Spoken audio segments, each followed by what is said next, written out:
estaria em paz comigo mesmo se não fizesse desta a oportunidade de reverenciar a memória de meu falecido mestre e nosso colega Almir de Andrade. Faço, inclusive, como confissão pública da enorme dívida que tenho para comigo. Guardo ainda, de forma indelével, como tudo começou. Sempre garimpando semanalmente nas livrarias, sempre interessado em encontrar aulas da profissão filosófica brasileira, diga-se de passagem, bastante escassa naquela época, um dia deparei-me com As Duas Faces do Livro, um ensaio crítico sobre os fundamentos da filosofia dialética. Levei o livro para casa, em poucas semanas já o tinha devorado. Um autor, à época dele, brasileiro, de tamanha erudição, de enorme meticulosidade com suas fontes bibliográficas, corajoso o suficiente para se medir com as grandes figuras da filosofia europeia. Enfim, um autor decidido a arriscar-se na grande aventura do pensar. E meio azáfamo, o mestre chamou-me para perto de um conjunto de fichários, mostrou-me o mesmo opúsculo coberto de grifos amarelos e depois abriu os arquivos e retirou uma meia dúzia de fichas a ele referentes.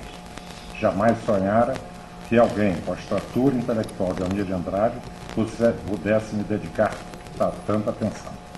Sucederam-se daí 2 ou 3 encontros, mas o tempo e os afazeres foram nos separados.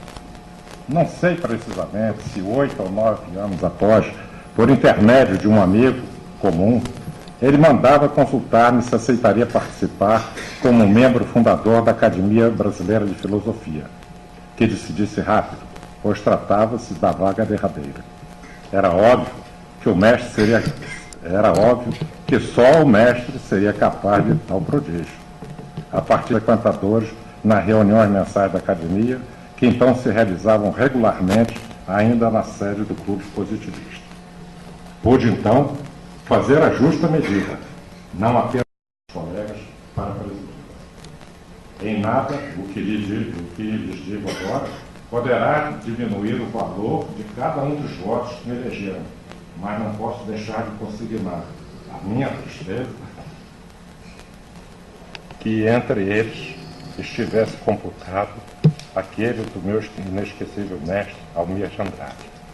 A ele, a minha grande homenagem.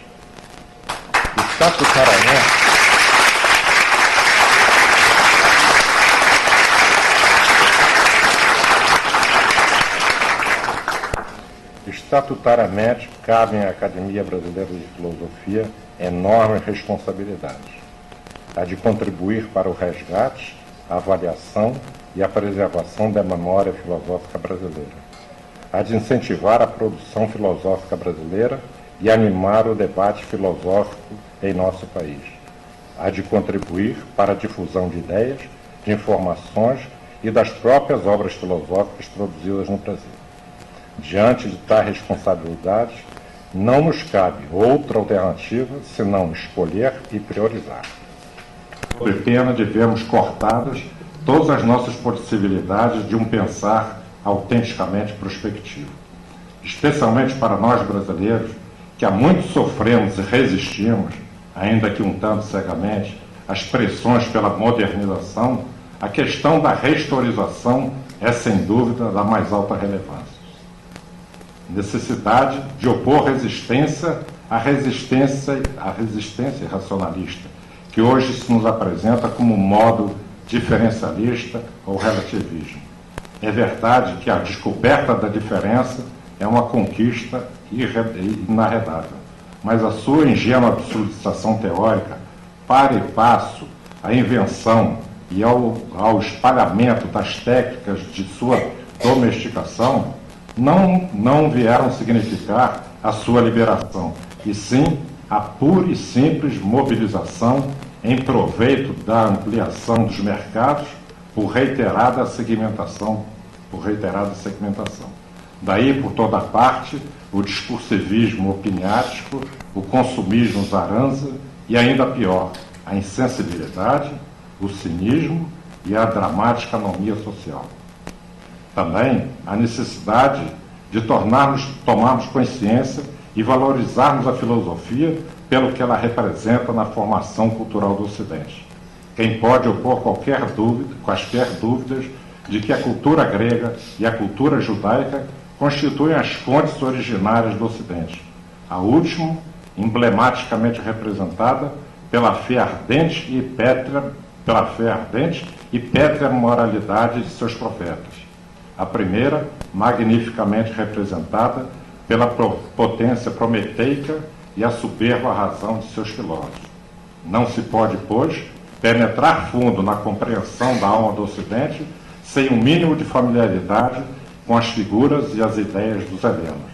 E é por este forte motivo que não pode faltar ao currículo de filosofia no segundo grau um espaço para um primeiro contato com a história da filosofia, não só de suas origens gregas, mas também de seus desdobramentos mais significantes no interregno medieval cristão e na modernidade. Nesse momento em que parece que as autoridades públicas começam a levar a sério a questão da educação, como poderíamos nós, membros da Academia de Filosofia brasileira, omitirmos sobre esta questão? Cremos que, no momento presente, a luta pela inclusão da cadeira de filosofia nos currículos de segundo grau merece a prioridade que, ora, vimos a lhe atribuir. Por derradeiro, tomaremos como prioritária a tarefa de realização de amplo fórum sobre o tema Filosofia e Cultura, que venha a possibilitar um amplo debate e uma avaliação crítica profunda da conjuntura cultural do país, vis-à-vis o atual projeto modernizante de nossas elites e a onda globalizante que varre hoje o mundo.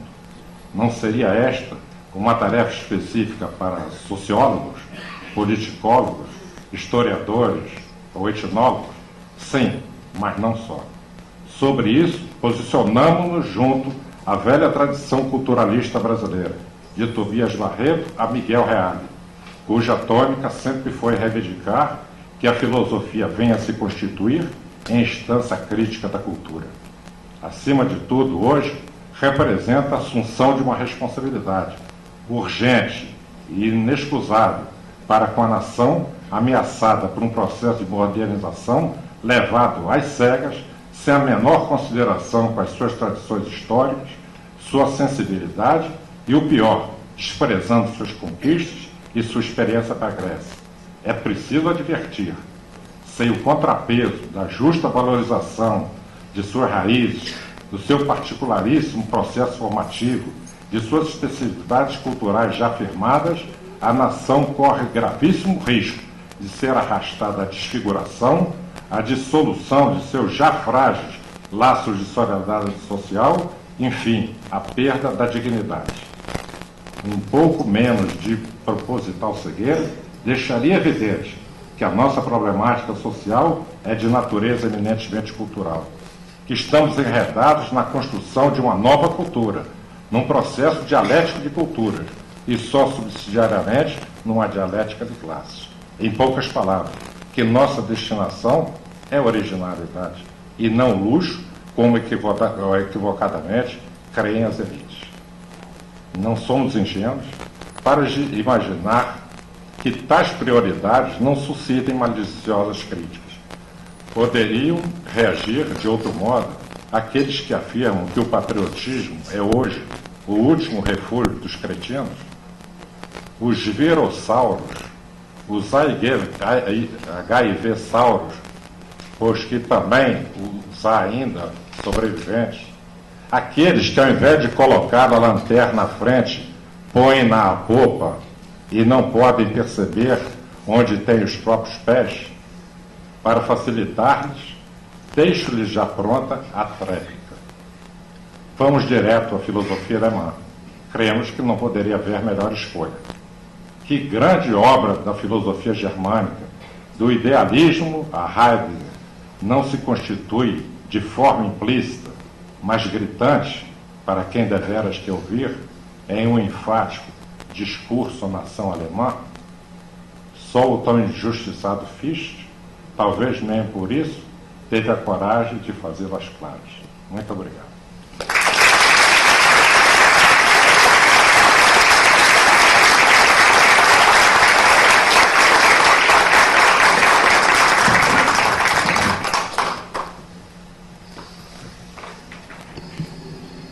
por encerrada a cerimônia e convidamos todos os presentes para o coquetel que será realizado em seguida no foyer. Obrigada.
Música